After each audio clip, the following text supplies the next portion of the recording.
కాళేశ్వరం ఎత్తిపోతల పథకంలో విధ్వంసం ఏ రేంజ్ లో ఉందో కెమెరాకు చిక్కింది. బిగ్ టీవీ స్క్రీన్ పై మీరు ఎక్స్క్లూజివ్ గా చూడబోతున్నారు.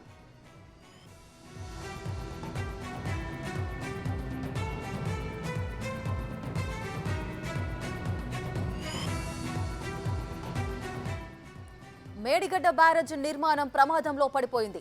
6, 7, 8 బ్లాకులు పూర్తిగా దెబ్బతిన్నాయి. పిల్లర్లు పగుళ్లొచ్చాయి. గేటు బిగించిన పిల్లర్లు సైతం డ్యామేజ్ అయ్యాయి. మరమ్మతులు చేసినా బ్యారేజ్ నిలవడం కష్టమనే సందేహాలు వ్యక్తమవుతున్నాయి. బ్యారేజ్ పై కాంక్రీట్ బ్లాకులు సైతం ఎక్కడికక్కడ పగుళ్లు తీశాయి. మేడిగడ్డ బ్యారేజ్ ఎగువ భాగంలో కాంక్రీట్ బ్లాక్ ఫ్లోర్ దెబ్బతిన్నాయి. వరదలో డౌన్ స్ట్రీమ్ లో కాంక్రీట్ బ్లాకులు కొట్టుకుపోయాయి.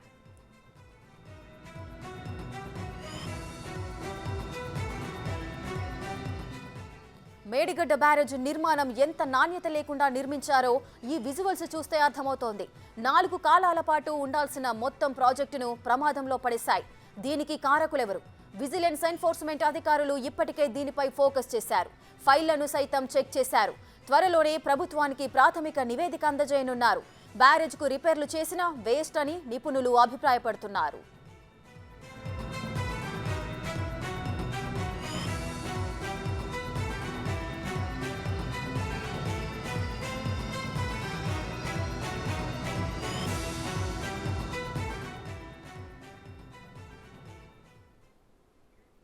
రైట్గా కాళేశ్వరం విధ్వంసం ఏ రేంజ్ లో జరిగిందో ఎక్స్క్లూజివ్ విజువల్స్ అన్నింటినీ కూడా మీరు బిగ్ టీవీ స్క్రీన్ పైన చూశారు. అసలు ఏం జరిగింది? 6, 7, 8 ఈ బ్లాక్లను రిపేర్ చేసినా కూడా పనికి రావు అంటూ కూడా నిపుణులు అభిప్రాయపడుతున్నారు. అసలు ఏం జరగబోతోంది? మరింత సమాచారం మా ప్రతినిధి సురేష్ లైవ్ లో అందిస్తారు. రైట్ సురేష్, చెప్పండి. బిగ్ టీవీ స్క్రీన్ పైన మనం ఎక్స్క్లూజివ్ గా ఆ కాళేశ్వరం ఏ విధంగా డ్యామేజ్ అయిందో ఆ విజువల్స్ ని మనం చూస్తున్నాము. ఏ రేంజ్ లో జరిగిందో అర్థమవుతోంది. దీనికి సంబంధించి నిపుణులు ఏమంటున్నారు?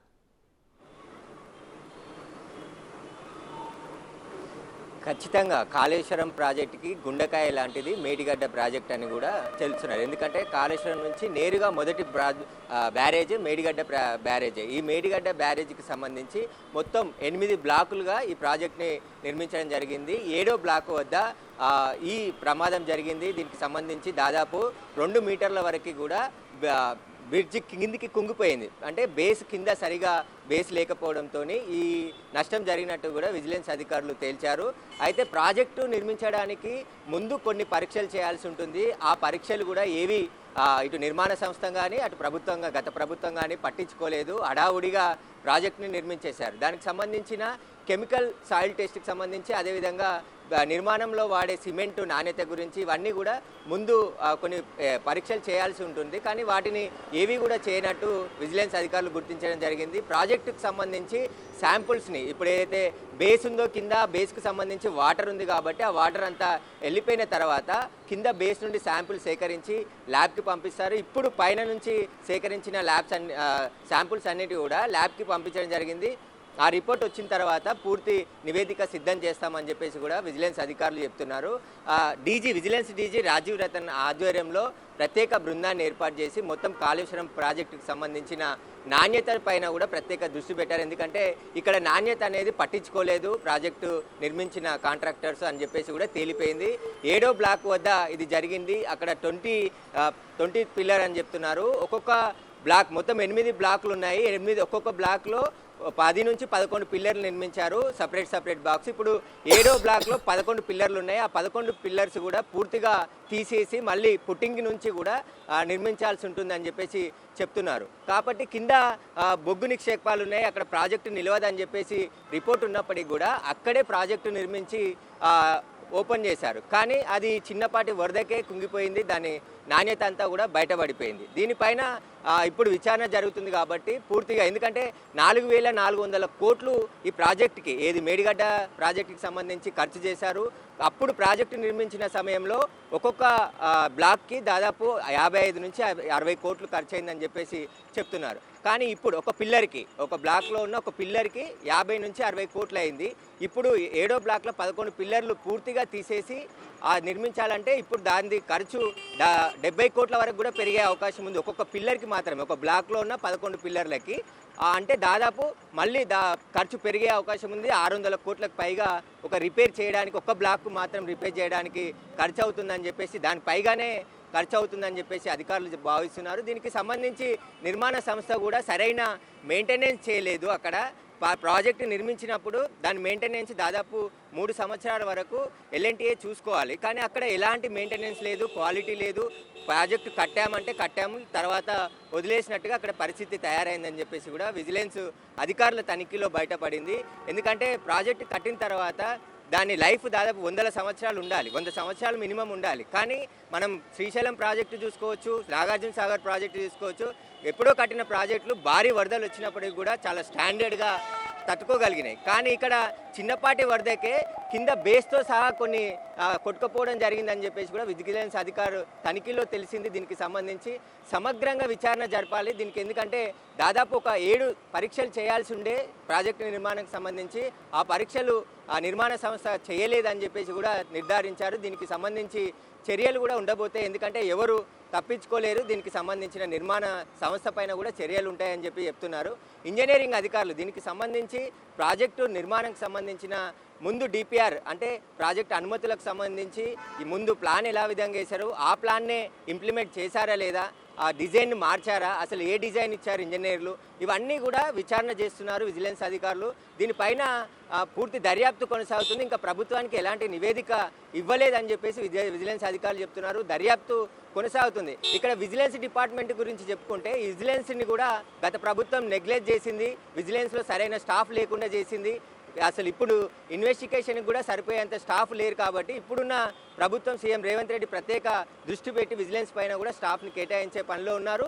ఈ కేసుకు సంబంధించి పూర్తి దర్యాప్తు కొనసాగుతుంది. ఇంకా రిపోర్ట్ తయారు చేయాల్సి ఉంది. దానికి సంబంధించి 15 రోజుల పాటు సమయం పట్టే అవకాశం ఉంది. ప్రభుత్వానికి ప్రాథమిక నివేదిక ఇవ్వడానికి కూడా అని చెప్పేసి కూడా విజిలెన్స్ అధికారులు చెప్తున్నారు. ఇప్పటివరకు అయితే ప్రభుత్వానికి ఎలాంటి నివేదిక ఇవ్వలేరు. అండర్ ఇన్వెస్టిగేషన్ కొనసాగుతుందని చెప్పేసి కూడా అధికారులు చెప్తున్నారు. మొత్తం 11 పిల్లర్లను తీసేసి కూడా మళ్ళీ నిర్మాణాలు చేపట్టాల్సిన అవసరం ఉంటుంది అన్నారు. అదేవిధంగా 70 కోట్ల మేర మళ్ళీ ఖర్చు అయ్యే అవకాశాలు ఉన్నాయి.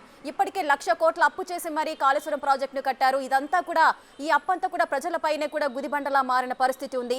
ఇప్పుడు మళ్ళీ దాన్ని నిర్మాణానికి సంబంధించి ఏవైతే అవకతవకలు జరిగాయో అవన్నీ సెట్ చేసి మళ్ళీ నిర్మాణం చేపట్టాలి అంటే మళ్ళీ ఆ ఖర్చు కూడా ప్రజలపైనే మోపే అవకాశాలు ఉంటాయి.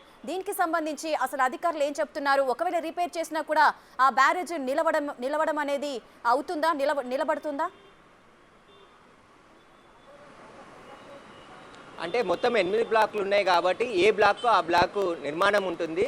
ఆ బ్లాక్ను మాత్రం తీసేస్తే దాదాపు 11 పిల్లర్స్ ఇందులో నుంచి తీసేసి మళ్ళీ దీన్ని నిర్మించి తర్వాత సపోర్టింగ్ మరమ్మతులు చేసుకోవాలి మిగతా వాటికి అని చెప్పేసి కూడా చెప్తున్నారు. ఎందుకంటే ఆ 7వ బ్లాక్ సంబంధించి క్రాకులు రావడం, అక్కడ డ్యామేజ్ జరగడంతో 2 మీటర్ల మేర కిందికి కుంగిపోయింది. కాబట్టి పక్కనున్న మిగతా బ్లాక్లకు 6 అటు 8 ఈ బ్లాక్లకు కూడా డ్యామేజ్ జరిగి ఉంటుందని చెప్పి భావిస్తున్నారు. కానీ దానికి సంబంధించిన పూర్తి ఇంకా విచారణ జరుగుతుంది. అది డ్యామేజ్ జరిగిందా లేదా అనేది టెక్నికల్కి సంబంధించిన టీం వెరిఫై చేయాల్సి ఉందని చెప్పేసి అధికారులు చెప్తున్నారు.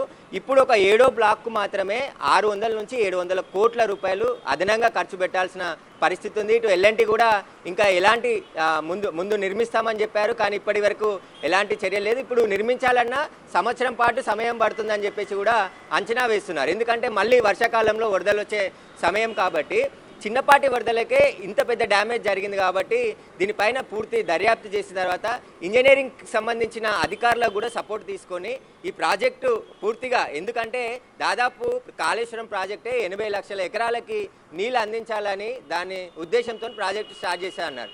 కానీ ఇప్పటివరకు బాహుబలి పంపులలో వరద నీరు వస్తే ఆ వరద నీళ్ళకు సంబంధించి 30 పంపులు రిపేర్ చేసి మళ్ళీ మడుగులోకి తెచ్చారు. ఇంకా 4 పంపులు రిపేర్ చేయాల్సి ఉంది. అండర్ రిపేర్లో ఇంకా ఆ పంపులు ఉన్నాయని చెప్పేసి కూడా అధికారులు గుర్తించడం జరిగింది.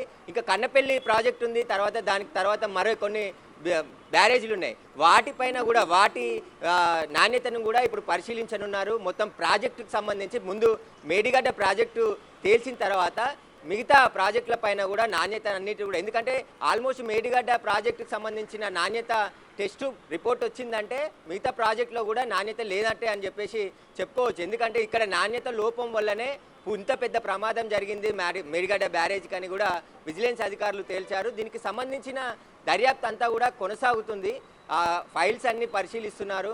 డిపిఆర్లు అప్పుడు వచ్చిన 2-3 డిపిఆర్లు సిద్ధం చేశారని చెప్తున్నారు. ఈ 3 డిపిఆర్లకు సంబంధించిన ఫైల్స్ అన్ని విజిలెన్స్ అధికారులు స్వాధీనం చేసుకున్నారు. వాటిని అన్నిటిని కూడా ఇన్వెస్టిగేషన్ చేసి దాంట్లో ఏ డిజైన్ ఉంది, ఏ డిజైన్ మార్చారా లేదా, అసలు ఎందుకు ప్రాజెక్టు కుంగిపోవాల్సి వచ్చింది, ఈ చేయాల్సిన టెస్టులు ఎందుకు చేయలేకపోయారు, కింద బొగ్గు నిక్షేపాలు ఉన్నాయని చెప్పి ఇక్కడ ప్రాజెక్టు నిలవదని చెప్పినప్పుడు అధికారులు ఎందుకు మళ్ళీ అక్కడే ప్రాజెక్టు కట్టాల్సి వచ్చింది, వీటన్నిటిపైన కూడా విశ్లేషణ చేస్తున్నారు.